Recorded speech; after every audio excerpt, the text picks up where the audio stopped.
est loin d'être une famille modèle. Dieu appelle partout. Bonjour et bienvenue dans notre émission Eguero, une émission qui est là pour réveiller notre foi. Aujourd'hui, nous recevons des parents qui un jour justement ont vu leur foi réveillée par leur fils qui leur a annoncé qu'ils se sentaient appelés à une vocation peu ordinaire. Claudine et Paul, bonjour. Bonjour. Vous êtes les heureux parents de 3 enfants et vous êtes également des grands-parents. Vous êtes les parents du père David Duguet qui est prêtre du diocèse de Laval. Un jour, le père David Duguet vous a dit qu'il se sentait appelé à devenir prêtre. Quelle a été votre réaction? Alors c'est pas tout à fait un jour, parce que ça a duré en fait toute l'enfance de David, et on a plutôt envie de vous raconter l'histoire, parce que c'est toute sa jeunesse. Tout d'abord, on est loin d'être une famille modèle, Dieu appelle partout. Nous sommes issus de milieux modestes, moi du milieu ouvrier, où la foi était dans la transmission, sans aucun problème, et j'ai nourri ma foi avec la JOC. Donc, et j'ai eu la chance de pouvoir la partager. Donc JOC, c'est Jeunesse ouvrière chrétienne. Moi je suis d'un milieu agricole où on vivait la foi mais on n'en parlait pas, quoi. Donc on allait à la messe le dimanche, et c'est dans ce contexte que David naît. Ensuite la vie nous a gâtés en abondance. Donc dès son jeune âge, David va à la messe avec sa grand-mère maternelle. Et à 5 ans, il parlera de sa vocation pour la première fois. Donc c'est le premier clin d'œil de Dieu, où vraiment, on ne s'y attendait pas, mais je suis avec lui, tout seul, avec lui, chez nos voisins, des gens qui ont beaucoup compté pour moi dans ma jeunesse, et ils ont un ami prêtre, et il dira à ce prêtre qu'il sent une vocation. Nous rentrons à la maison, je ne relève pas la conversation. La vie continue et on laissera la mission grandir toute seule. David était scolarisé en établissement public, il n'était pas en établissement privé. À 6 ans, il demandera à faire du catéchisme. Pardon. Il sera tout de suite passionné par ses catéchistes et tout ce qu'on va lui enseigner. À ce moment-là, nous commençons à rejoindre un peu plus régulièrement les bancs de l'église, parce que c'est vrai qu'avant, on n'y allait pas trop souvent. Donc nous accompagnons notre enfant. Très rapidement, la paroisse va devenir sa deuxième famille. Il fera sa première communion. Aussitôt après, il demandera au curé de servir la messe. Nous sommes dans les années 90, il y a très peu de servants d'hôtel à l'époque. Le curé de l'époque lui dira, écoute, je crois qu'aujourd'hui je vois toujours le lieu où ça s'est passé. Le curé lui dira, écoute, va voir s'il y a des aubes à ta taille, t'en prends une et puis tu serviras, et puis tu verras bien si ça te plaît ou si ça ne te plaît pas. Et il servira la messe, il servira après, il s'occupera des servants d'hôtel jusqu'à 20 ans. Alors son frère, qui a 5 ans de moins que lui, deviendra aussi servant d'hôtel après sa première communion, quand le père Thiraud lui demandera. Il répondra « Moi, je veux bien servir la messe, mais je ne veux pas être prêtre. » Peut-être qu'il y avait déjà... Quand nous donnons la photo de profession de foi de David à sa grand-mère... À ma grand-mère. À ma grand-mère, pardon. Elle regarde la photo et elle dit « Celui-là, il sera prêtre. » Alors, je ne sais pas pourquoi, mais... Pardon, je vous coupe. Est-ce que vous aviez vu des signes dans la vie de votre fils qui avaient pu exprimer cette vocation? Un peu, oui, si vous voulez, mais oui, c'est ça, on continue la vie. Et puis ta grand-mère était une personne qui était très croyante. Oui. Et du coup, après, c'est plus en relecture quand on se dit, oui, en fait, ça a parsemé toute l'enfance de David. Même si à l'époque où David l'a connue, elle n'allait plus à la messe parce qu'elle avait fait une attaque de paralysie, elle était presque dépendante. Donc, malgré tout, elle était toujours très croyante, même si elle ne pratiquait plus. Peut-être à l'EHPAD, je ne sais pas. Oui, ou peut-être à l'EHPAD, comme elle était... après, elle a été en EHPAD, peut-être qu'il y avait des offices à l'EHPAD à laquelle elle allait, mais comme on n'y allait pas la voir très souvent, parce qu'elle était à 150 km de nous, donc on y allait de temps en temps, mais pas très souvent. Quand elle allait 2 fois par an, c'était à peu près tout. Mais, du coup, c'est vrai que c'est comme si ça avait été écrit, mais que personne n'en parlait, en fait. Et ensuite, donc, il y a la confirmation. donc où il laissera l'enseignement public pour venir rejoindre la paroisse pour préparer sa confirmation. Avec le père Thiraud, il choisira le père Collet comme parrain de confirmation. Donc quelques petits signes quand même. Et il a toujours malgré tout participé à l'aumônerie de l'enseignement public. Il rejoignait avec grande joie le père Roblin. Donc c'est tous des prêtres qui ont beaucoup marqué son enfance et qui ont sûrement aidé à dire oui. Donc ensuite il va participer à beaucoup de sollicitations du diocèse. Il s'est investi vraiment très vite dans le diocèse, dans le service des vocations. C'est peut-être pour ça qu'il y est aujourd'hui. Il sollicitera Monseigneur Maillard très peu de temps après son arrivée sur le diocèse, parce qu'il voulait aller au JMJ à Paris, et il n'avait pas 18 ans, donc c'était normalement pas possible. Donc pendant ses études, il y a malgré tout 2 faits marquants. Tout d'abord en 2000, le décès de sa grand-mère maternelle, et elle est tombée malade brutalement un matin, et elle a été envoyée à Angers à l'hôpital, alors que David était en études à Angers à l'époque. Et elle est décédée au bout de 5 jours. Et malgré tout, David l'a accompagnée pendant ces 5 jours-là, il l'a accompagnée comme personne ne l'aurait fait à son âge, quoi. Et puis ensuite, il va rejoindre Rennes pour terminer ses études, et là, il ira dans un foyer catholique où il sera logé et participera comme dans un foyer d'étudiants. Quelques semaines donc avant le décès de ma belle-mère, mon épouse me lui avait dit « Je pense que David sera prêtre ». Ça commençait déjà à germer un peu. À cette époque, il disait qu'il voulait enseigner la biologie. Il fallait 4 ans d'études pour être enseignant. Et il nous annonce à la fin de sa 3e année qu'il voulait être prêtre. Et là, on lui a dit « Oui, c'est bien, on n'est pas contre, mais ça serait bien que tu fasses malgré tout ta 4e année, parce que si jamais ça ne marche pas, que tu aies quelque chose, puisque tu as envie d'enseigner, autant que tu aies le diplôme qu'il faut tout de suite. » Donc il nous a écoutés, il a attendu 1 an. C'est-à-dire qu'encore cette fois, on ne s'est pas emballé ni dans un sens ni dans l'autre. On a laissé faire, on a eu la chance de pouvoir, je crois, lâcher prise en fait.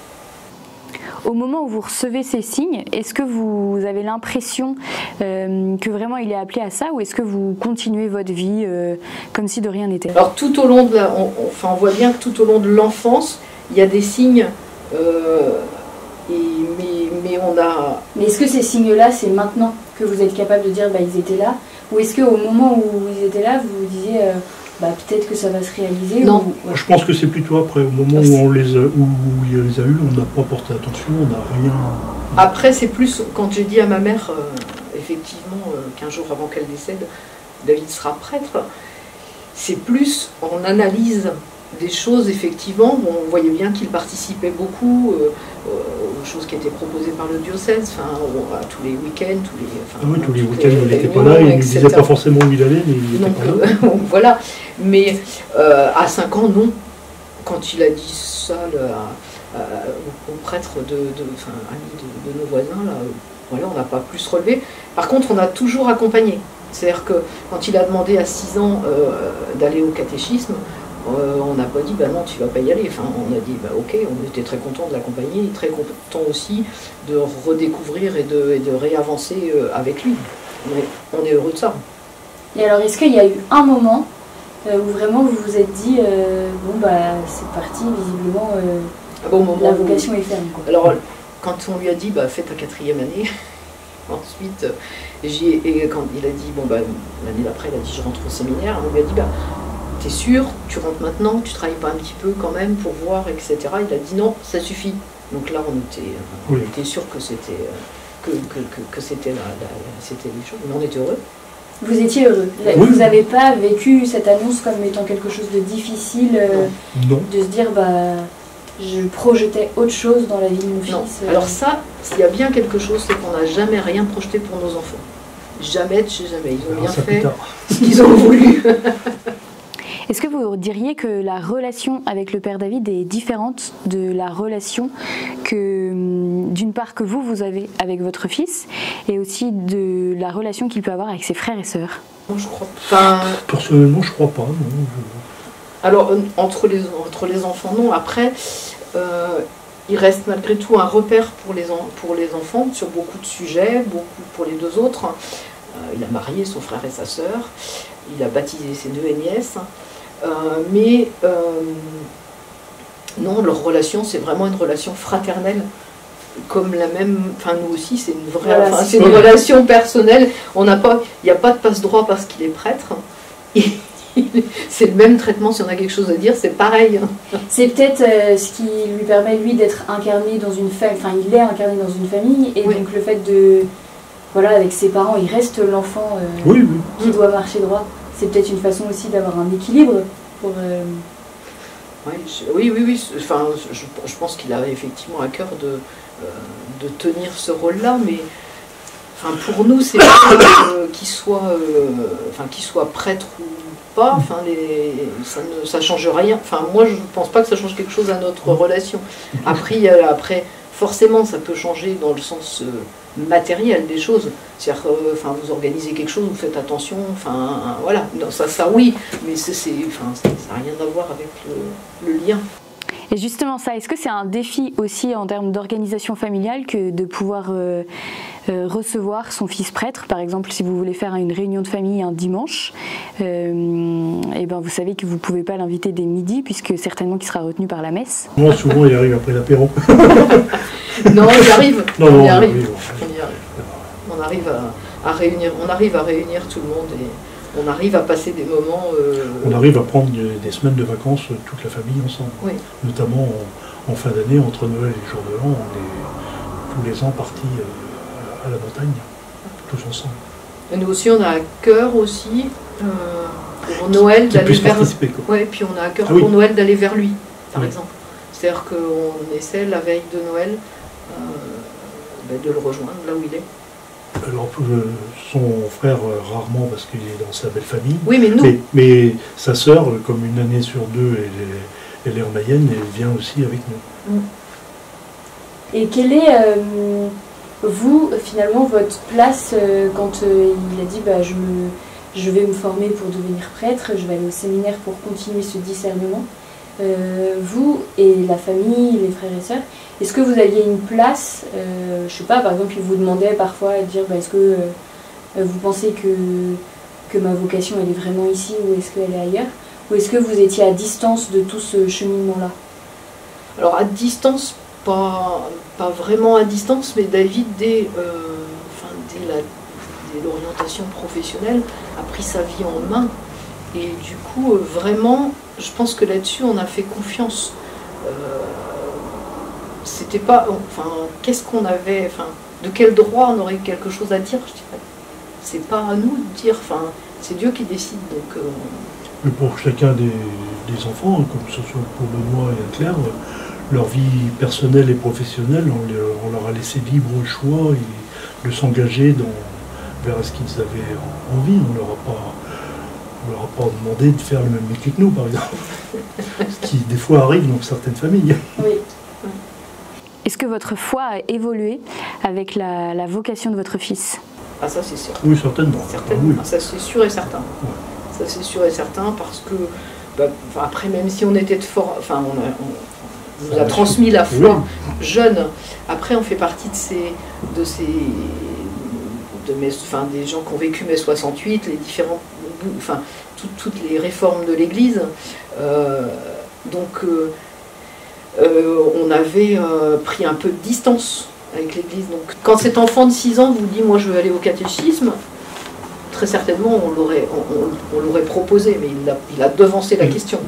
Donc du coup, et on le sent heureux dans la paroisse où il est, heureux dans les équipes, forcément ça laisse pas indifférent.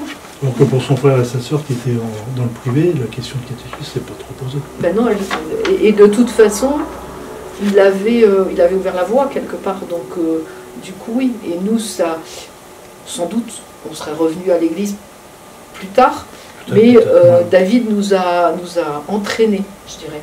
Ça c'est une certitude. Et alors ça c'est, on va dire, lors de sa petite enfance. Ouais. Et est-ce qu'aujourd'hui, c'est pareil, ça vous entraîne encore, ou est-ce que finalement aujourd'hui, votre foi, vous êtes implanté dans une paroisse où c'est pas votre fils qui est le curé. Vous êtes donc, est-ce que finalement aujourd'hui il y a toujours cette relation où il vous entraîne, ou est-ce que en fait vous faites votre... Ah non, on fait plus notre chemin maintenant. Maintenant, on est des grands. Puis, du coup, effectivement, on est implanté dans une paroisse qui est la paroisse Saint-Pierre-Saint-Vénérand maintenant. Et du coup, il y a une vie paroissiale avec le curé, avec Don Ludovic qui est là aujourd'hui. Il n'y a pas de... on rejoint David pour Noël parce que ça nous semble important, mais autrement, notre vie de chrétien, elle est à la paroisse. La paroisse, c'est rarement qu'on va ailleurs. Est-ce que ça vous arrive d'échanger avec le père David sur votre foi? Ça, c'est pas trop.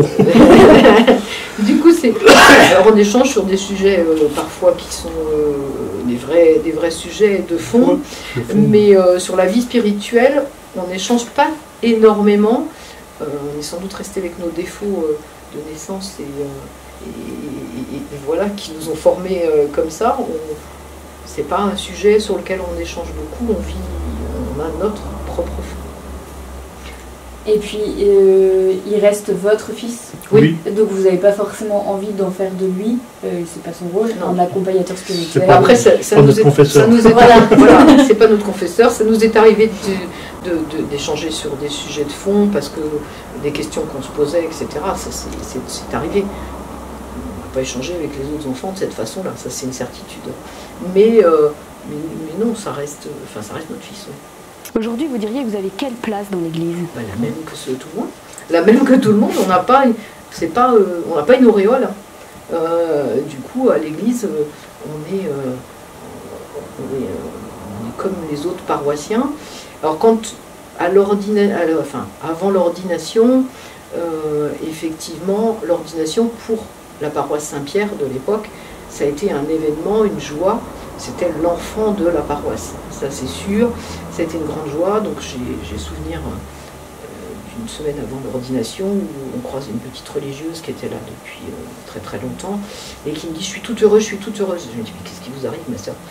Mais ça y est, il va être ordonné. Je prie pour lui depuis le jour où je l'ai vu servir sa première messe.